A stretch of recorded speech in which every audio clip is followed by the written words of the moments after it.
Hello friends, welcome back Spain நியூஸான நண்பர்களே.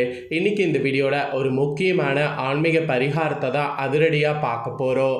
ஆன்மீக பரிகாரம் அதிரடியாக பார்க்குறதுக்கு முன்னாடி என்ன ஆன்மீக பரிகாரம் பார்க்க போகிறோங்கிறத இன்ட்ரோவில் ஷேர் பண்ணுறேன். என்ன ஆன்மீக பரிகாரம் பார்க்க போகிறோங்கிறத இன்ட்ரோவில் தெரிஞ்சுக்குங்க.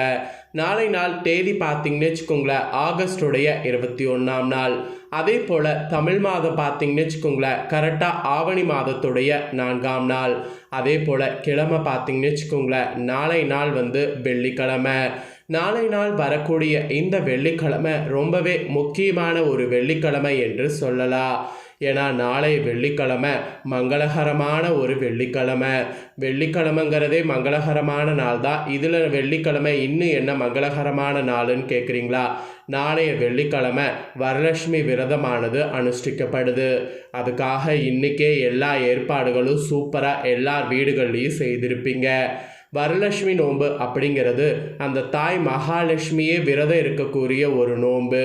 இந்த விரதத்தை அனுஷ்டிக்கக்கூடிய அத்தனை பேருக்கும் செல்வ வளத்திலிருந்து சகல சௌபாக்கியங்களும் கிடைக்கும். அதுதான் வரலட்சுமி நோன்புடைய ரொம்ப ஸ்பெஷலு. ஸோ வரலட்சுமி நோன்பை சாதாரணமாகவே நாம் நினைக்க முடியாது. இந்த நோன்புக்கு பின்னாடி நிறைய புராண கதைகள் இருக்குது. அதெல்லாம் தெரிஞ்சவங்க இப்போ வரைக்கும் இந்த நோன்பை சிறப்பான முறையில் கடைபிடித்து வருவாங்க. இந்த நோம்பில் மெயினாக பார்த்தீங்கன்னு வச்சுக்கோங்களேன், தாயாரை இன்னைக்கு அழைத்து நாளைக்கு ஃபுல்லாக தாயாருக்கு சிறப்பு பூஜை செய்யப்படும். இதில் தாயாருக்கு ரொம்ப செய்யப்படுவது என்னென்னா நெய்வேத்தியம்தான். ஏன்னா தாயாருக்கு நெய்யால் செய்யப்பட்ட நெய்வேத்தியத்தை ரொம்ப விரும்பி சாப்பிடுவாங்க. ஸோ என்னென்ன நெய்வேத்தியத்தை சமைக்க வேண்டும் அப்படிங்கிறத தான் இந்த வீடியோவில் சொல்ல போகிறேன். ஸோ தாயாருக்கு மிகவும் பிடித்தமான நெய்வேத்தியம் என்ன, அதை என்ன செய்தால் தாயார் இன்னும் மகிழ்ச்சி அடைவாங்க அப்படிங்கிறத சொல்ல போகிறேன்.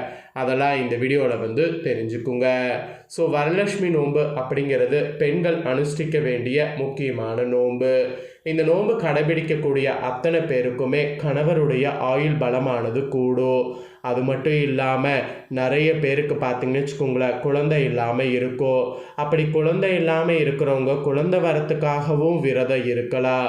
ஸோ தாயாரை வீட்டுக்கு வரவழைத்து பூஜை செய்திங்கன்னா குழந்தை வரமும் கிடைக்கும். ஸோ தாயாரை வீட்டில் பூஜை செய்வது ரொம்ப சிம்பிள் தான். ஸோ முதல்ல அதை எப்படி அப்படிங்கிறத சொல்கிறேன். அதுக்கப்புறம் என்ன பலகார நாளை நாள் தாயாருக்கு படைக்கணும் அப்படிங்கிறத சொல்கிறேன். எல்லாமே இந்த வீடியோவில் தெரிஞ்சு பயன்பெறுங்க.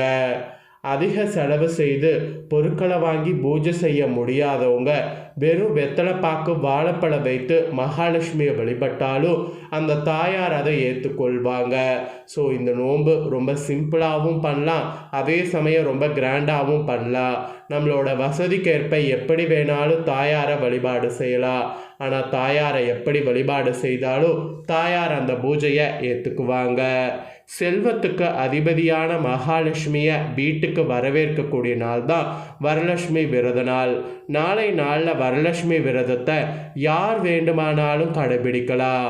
குறிப்பாக சுமங்கலி பெண்கள் நாளை நாள் இந்த விரதத்தை கடைபிடிக்கிறது ரொம்ப சிறப்பு. வரலட்சுமி விரதத்தை ஒவ்வொரு ஆண்டும் தவறாது கடைபிடித்து வரக்கூடிய வீட்டில் வறுமை திருமணத்தடை நீங்கும். அதோடு பார்த்தீங்கன்னு வச்சுக்கோங்களேன், திருமணத்தடை மட்டும் இல்லாமல் திருமணமான பெண்களுக்கு மாங்கல்ய பலமும் கிடைக்கும். இந்த மாதிரி இதில் ஒரு நம்பிக்கை பார்த்தீங்கன்னு வச்சுக்கோங்களேன் இருக்குது. கணவருடைய நீண்ட ஆயுளுக்காக மேற்கொள்ளப்படக்கூடிய இந்த விரதத்தை மேற்கொண்டிங்கன்னா, மகாலட்சுமியை வழிபட்டிங்கன்னா கணவன் மனைவி இடையிலான மனக்கசப்புகள் கருத்து வேறுபாடுகள் மறைந்து நெருக்கமானது அதிகரிக்கும். பிரிந்திருக்கக்கூடிய தம்பதியர் ஒன்று சேர்வார்கள். இந்த மாதிரி நிறைய நம்பிக்கை இந்த விரதத்துக்கு சொல்லலாம். அந்த வகையில் இந்த ஆண்டு நாளை ஆகஸ்ட் 21ஆம் தேதி வரலட்சுமி விரதமானது அனுஷ்டிக்கப்படுகிறது. அதிகாலையில் அதனால் எழுந்து வீட்டு வாசலில் மாக்கோலமிட்டு விளக்கேற்றி மகாலட்சுமியை வாசல்லேருந்து அழைத்து சென்று பலவிதமான மந்திரங்கள் சொல்லி வழிபாடு செய்கிறது நல்லது. பூஜைக்கான கலசத்தை மகாலட்சுமி போன்ற அலங்காரம் செய்ய வேண்டும். மணப்பலகையில் கும்பம் வைத்து கும்பத்தில் உள்ள தேங்காயில் அம்மன் முகம் கிரீட வைக்க வேண்டும். அத்தோடு ஆடை அணிகலன்கள் அணிவித்து மஞ்சள் குங்குமம் வைத்து பூச்சூட்டி அலங்கரிக்க வேண்டும். பின்னர் வீட்டின் வாசலில் வைத்து மகாலட்சுமியை அந்த கலசத்தில் எழுந்தருள்படி வேண்டிக் கொள்ள வேண்டும். வாசல்ல உள்நிலைப்படி அருகே நின்று வெளியில் நோக்கி கற்பூர ஆரத்தி காட்டி மகாலட்சுமியை வீட்டுக்குள்ள வருமாறு அழைக்க வேண்டும்.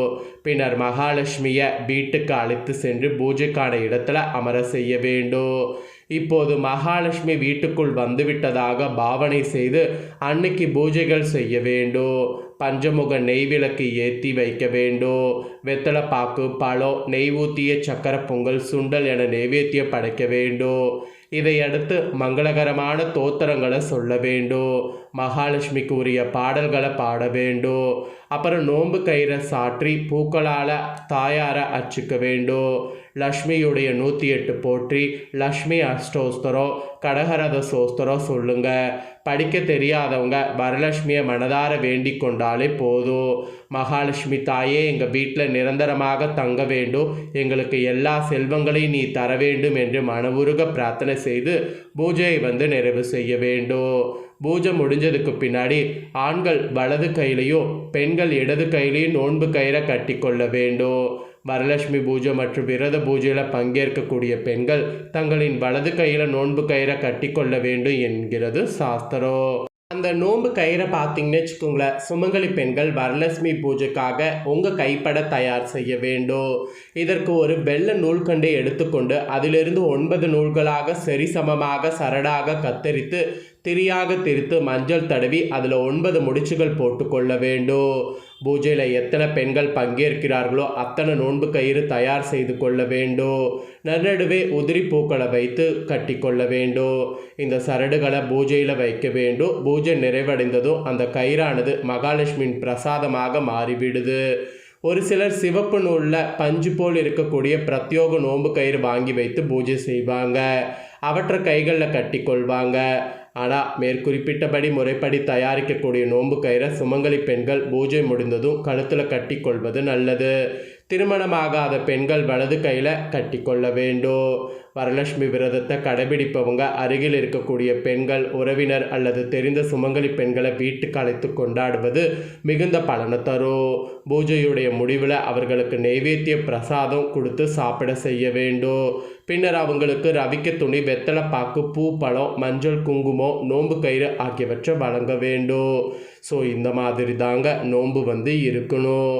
இந்த நோம்பில் நாளை நாள் மகாலட்சுமி வீட்டுக்கு வரவழைக்கிறதுனால அந்த தாயாருக்கு ரொம்ப பிடித்த நைவேத்தியங்களை படைக்க வேண்டும். அந்த தாயாருக்கு பிடித்த நைவேத்தியங்கள் என்னென்னங்கிறத சொல்கிறேன், நோட் பண்ணிக்கோங்க. ஸோ வரலட்சுமி நோன்பு பிரசாதமாக அந்த தேவிக்கு படைக்க வேண்டிய முக்கிய ஸ்வீட்கள் இதெல்லாம் தான். ஃபஸ்ட்டு சுழியம் சொல்லப்பட்டிருக்கு. ஸ்வீட் போண்டா அல்லது வெல்லம் வைத்த சுழியம் செய்து லக்ஷ்மி தேவிக்கு படைக்கணும். ரெண்டாவது அக்கார வடிசல், அரிசி பருப்பு நெய் சேர்த்து அக்கார வடிசல் செய்து லக்ஷ்மி தேவிக்கு படைக்கணும். மூணாவது சக்கரை பொங்கல். வழக்கமாக விசேஷ நாட்களில் வீட்டில் செய்யக்கூடிய சக்கரை பொங்கலை சமைத்து நாளை பிரசாதமாக வைக்கணும்.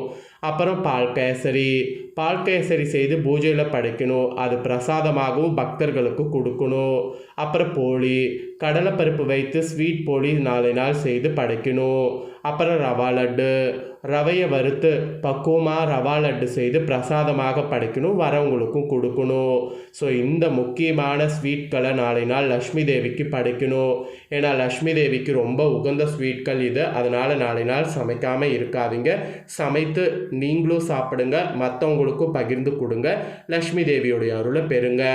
இதை உங்கள் ஃப்ரெண்ட்ஸ் ஃபேமிலிக்கும் லைக் பண்ணி ஷேர் பண்ணுங்கள்.